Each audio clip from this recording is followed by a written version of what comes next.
એક હતી કાગડી. એકવાર એના હાથમાં એક મીઠાઈનો ટુકડો આવ્યો.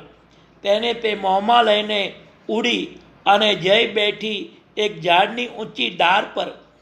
કાગડીના મોંમાં મીઠાઈનો રસાળ ટુકડો જોઈને ત્યાંથી પસાર થતાં એક શિયાળના મોંમાં પાણી આવ્યું.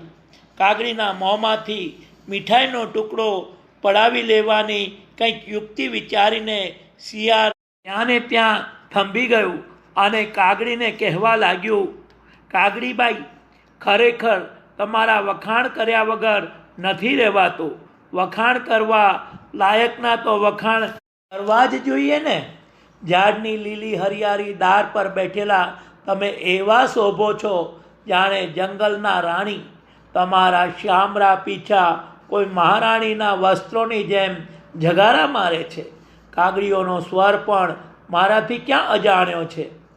કોયલનો સ્વર એની કંઈ વિસાતમાં નથી. તમારા રાજવંશી કપાર પરથી મને તો ચોક્કસ લાગે છે કે તમારો કંઠ સઘરી કાગડીઓના કંઠમાં માગ મુકાવે એવો હશે જ. સેવકને તમારો સ્વર સાંભળવાનો લાભ આપશો તો મોટો ઉપકાર થશે. શિયાળ આવા પોરસ ચડાવે એવા વાક્યોથી કાગડી તો મનમાં ફૂલી ન સમાય. એને થયું, હું એ ત્યારે ક્યાં કમ નથી. મારી બધી મોટાઈઓની ખાતરી તો આ શિયાળને થઈ ચૂકી છે. માત્ર મારા સ્વર વિશે એને કંઈક ભ્રમ રહી ગયો લાગે છે. લાવને એને જરા ગાઈ સંભળાવવા દે ને. હું ગાવામાં ક્યાં કમ છું.